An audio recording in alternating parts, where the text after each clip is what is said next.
Assalamualaikum warahmatullahi wabarakatuh. Nama Rahmawati Mampawa, tempat tanggal lahir Tondano 12 Mei 1974, umur 47 tahun, alamat Jalan Poros, Bontoa, Tonasa 2. Pertanyaannya, Ibu Bapak sebagai apa? Sebagai pendiri Bank Sampah, bagaimana kita bisa memanfaatkan sampah-sampah yang ada di lingkungan sekitar. Misalnya sampah-sampah rumah tangga dari bahan-bahan limbah ikan, limbah sayuran, bisa air tajin, air beras, nanti kita fungsikan bisa untuk ada nilai jualnya ke masyarakat. Yang kedua, kenapa punya ide mendirikan bank sampah? Selain bisa untuk menambah income masyarakat, kita bisa berdayakan khususnya kelompok-kelompok produktif untuk memanfaatkan sampah-sampah yang ada di sekitar sehingga bisa bernilai jual dan bisa menambah income untuk masyarakat itu sendiri. Contoh, kita bisa mengumpulkan limbah-limbah dan bisa mengolahnya menjadi pupuk kompos, bisa pupuk cair, dan nanti kita adakan pelatihan-pelatihan di tingkat kelompok-kelompok pemuda yang ada di sekitar lokasi, contohnya Karang Taruna, kelompok kepemudaan yang lain, atau kelompok-kelompok tani, kelompok wanita tani, sehingga bisa menambah skill dan keterampilan buat mereka sendiri. Yang ketiga, dana awal pendirian bank sampah berapa dan berasal dari mana? Kalau untuk mengelola limbah-limbah yang ada di sekitar lingkungan, saya rasa tidak begitu membutuhkan dana awal karena sampah-sampah yang ada itu kan sampah yang non plastik. Yang dibutuhkan itu untuk dekomposernya kayak gula sebagai molasses, dan kalau menggunakan pabrikan kita bisa memakai M4. M4 bisa juga diganti, bisa dari mikroorganisme lokal yang kita dapat dari limbah-limbah rumah tangga, berdasarkan dari hasil fermentasi yang diolah dengan bahan-bahan yang non plastik tersebut. Yang keempat, dari mana dan ide tersebut berasal? Ide itu muncul ada juga dari pelatihan-pelatihan untuk di bidang organik, khusus untuk pembuatan limbah-limbah rumah tangga.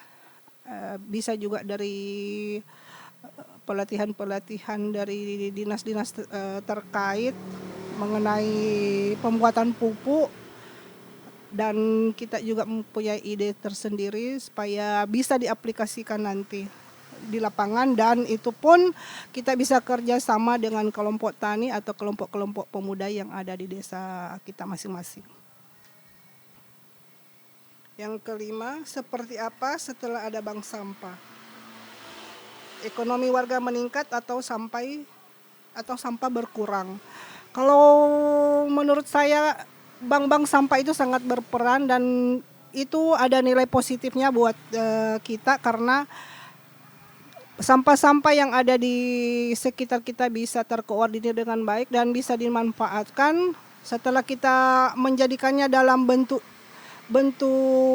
pupuk, bisa dikonsumsi atau digunakan di lahan-lahan pertanian atau rumah tangga, apalagi sekarang lagi trennya untuk giat untuk tanam bunga-bunga khusus ibu-ibu, jadi kita bisa kemas dan itu pun bisa memakai label dari aktivitas yang ada di kelompok itu sendiri. Jadi kita memasang nama, brand untuk dilempar ke pasaran. Jadi insya Allah kegiatan seperti itu bisa mendatangkan income atau pendapatan di kelompok tersebut. Yang keenam, berapa kira-kira nilai uang yang berputar? Nominal uang yang berputar tergantung berapa pelemparan keluar. Kalau Contoh kemasan 1 kilo kalau organik dia range-nya bisa sekitar 2.000 sampai 3.000 per kilo. Jadi kalau penjualan sekitar 30 kilo selama 10 hari dia bisa menghasilkan 300.000. Ya jelas itu sangat menguntungkan buat pelakunya, dan insya Allah sampah-sampah yang ada di sekitar kita ini bisa dimanfaatkan dan dikoordinir dengan baik. Yang ketujuh, area pengambilan sampah di mana saja. Banyak. Bermitra bisa dengan dinas lingkungan hidup, dinas kebersihan, atau melalui limbah-limbah rumah tangga yang dihasilkan untuk aktivitas di dapur ibu-ibu rumah tangga. Jadi kita bisa mengkoordinir semua aktivitas ini dan bisa ada lokasi yang disiapkan khusus untuk menampung semua limbah-limbah yang ada. Yang kedelapan, mekanisme pengambilan sampah seperti apa? Mekanismenya kita bisa bermitra langsung dengan petugas kebersihan, dan itu pun lewat ibu-ibu rumah tangga bisa ada penampungan di depan rumah, nanti dijemput oleh petugas dinas kebersihan dan dibawa ke satu titik tempat penampungan untuk dijadikan bank-bank sampah. Nanti di satu titik itu kita olah dan bahan-bahan tersebut kita jadikan sebagai bahan kompos. Yang ke-9, penghargaan apa yang telah Bapak Ibu terima? Penghargaan apa? Ibu-ibu apa yang diperoleh? Sudah apa yang diperoleh? Kalau untuk penghargaan, contoh di kelompok wanita tani dia sudah mendapat untuk dinas provinsi itu sudah ada pangsa pasar, hasil akhir dari penggunaan pupuk kompos itu berupa sayur-sayuran organik, jadi bisa melempar ke supermarket dengan lote mark. Dan penghargaan yang paling spesial itu adalah buat diri sendiri karena kita bisa mengkonsumsi sayuran yang higienis yang tentu lebih fresh, lebih segar untuk dampaknya pada kesehatan, seperti itu. Kalau sertifikat yang ada kemarin dari dinas provinsi itu berupa sertifikat untuk lahan pertanian organik. Ya, seperti itu. Jadi kita nanti insya Allah memotivasi diri supaya lahan yang ada juga bisa steril dari residu penggunaan pupuk kimia. Dengan cara beralih ke pertanian yang ramah lingkungan dengan memanfaatkan limbah-limbah yang ada di sekitar kita untuk menjadikan pertanian yang lebih higienis. Nah, seperti itu.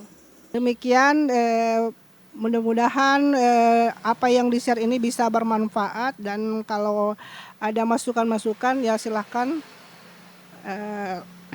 kita coba untuk share lagi, diskusi kembali. Ya, Assalamualaikum warahmatullahi wabarakatuh.